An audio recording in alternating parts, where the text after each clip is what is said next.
Berikut adalah perbandingan antara silabus kurikulum 2013, RPP kurikulum 2013, dan ATP kurikulum Merdeka. Silabus dalam kurikulum 2013 menyediakan panduan umum tentang materi pembelajaran yang akan disampaikan selama 1 semester atau 1 tahun pelajaran, berfokus pada penjabaran standar kompetensi dan kompetensi dasar yang harus dicapai oleh siswa. Tidak menetapkan detail proses pembelajaran sehari-hari di kelas.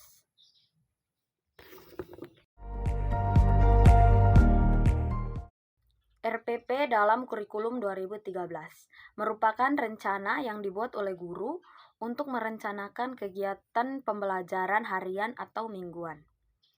Lebih terperinci daripada silabus, mencakup tujuan pembelajaran, metode pengajaran, sumber belajar, penilaian, dan kegiatan pembelajaran lainnya. Berfungsi sebagai panduan bagi guru dalam melaksanakan pembelajaran secara efektif sesuai dengan kurikulum yang ditetapkan.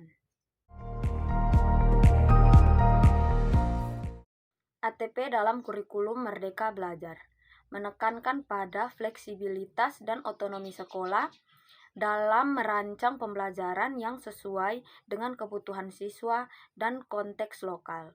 Menggabungkan analisis butir soal untuk mengevaluasi kualitas soal, tujuan pembelajaran yang jelas dan terukur, serta metode penilaian yang sesuai. Mendorong penggunaan berbagai metode pembelajaran dan penilaian yang inovatif, serta responsif terhadap kebutuhan siswa. Silabus, RPP, dan ATP merupakan 3 elemen penting dalam konteks pendidikan di Indonesia, terutama terkait dengan kurikulum. Berikut adalah beberapa persamaan di antara ketiganya. Persamaan yang pertama, penekanan pada kompetensi. Baik silabus, RPP maupun ATP semuanya menekankan pada pengembangan kompetensi siswa. Mereka dirancang untuk membantu siswa mencapai tujuan pembelajaran yang ditetapkan dalam kurikulum.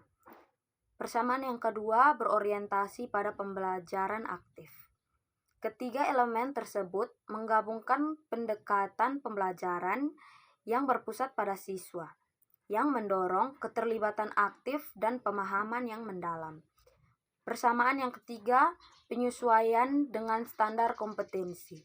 Silabus, RPP, dan ATP disusun dengan memperhatikan standar kompetensi yang dapat ditetapkan dalam kurikulum yang berlaku. Mereka semua berusaha untuk memastikan bahwa pembelajaran yang terjadi sesuai dengan kebutuhan siswa dan standar yang ditetapkan. Persamaan yang keempat, penekanan pada penilaian. Ketiganya juga memperhitungkan proses penilaian untuk mengukur pencapaian siswa terhadap tujuan pembelajaran yang ditetapkan. Ini dapat meliputi berbagai metode penilaian yang digunakan untuk mengukur pemahaman dan kemampuan siswa. Persamaan yang kelima, fleksibilitas dan penyesuaian. Meskipun memiliki format dan pendekatan yang berbeda, tetapi semua elemen tersebut dapat disesuaikan dengan kebutuhan dan konteks pembelajaran tertentu. Ini memungkinkan guru untuk mengadaptasi mereka sesuai dengan kebutuhan spesifik siswa dan lingkungan pembelajaran.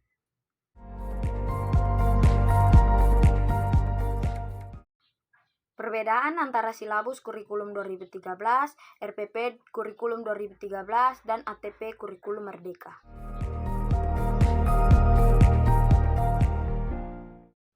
Yang pertama, silabus dalam kurikulum 2013. Silabus dalam kurikulum 2013 memberikan gambaran umum tentang materi pembelajaran yang akan disampaikan selama 1 semester atau 1 tahun pembelajaran. Biasanya disusun oleh pemerintah pusat atau provinsi dan bersifat lebih umum, menetapkan standar kompetensi dan kompetensi dasar yang harus dicapai oleh siswa. Tidak mengatur detail proses pembelajaran sehari-hari di kelas, melainkan memberi garis besar tentang topik dan subtopik yang akan dibahas. Yang kedua, rencana pelaksanaan pembelajaran dalam kurikulum 2013. RPP adalah dokumen yang dibuat oleh guru untuk merencanakan kegiatan pembelajaran harian atau mingguan berdasarkan silabus dan standar kompetensi yang telah ditetapkan. RPP lebih terperinci daripada silabus, mencakup tujuan pembelajaran, metode pengajaran, sumber belajar, penilaian, dan kegiatan pembelajaran lainnya. Dapat disesuaikan dengan kebutuhan dan konteks spesifik kelas dan siswa. Yang ketiga, ATP dalam kurikulum Merdeka Belajar. ATP adalah instrumen yang dikembangkan dalam konteks kurikulum Merdeka Belajar yang menekankan pada fleksibilitas dan otonomi sekolah dalam merancang pembelajaran yang sesuai dengan kebutuhan siswa dan konteks lokal. ATP mencakup analisis butir soal untuk memperoleh gambaran tentang tingkat kesulitan soal dan kualitasnya, tujuan pembelajaran yang jelas dan terukur, serta metode penilaian yang sesuai dengan tujuan pembelajaran. ATP memungkinkan guru untuk merancang pembelajaran yang lebih adaptif dan responsif terhadap kebutuhan dan minat siswa, serta mempromosikan penggunaan metode penilaian yang beragam.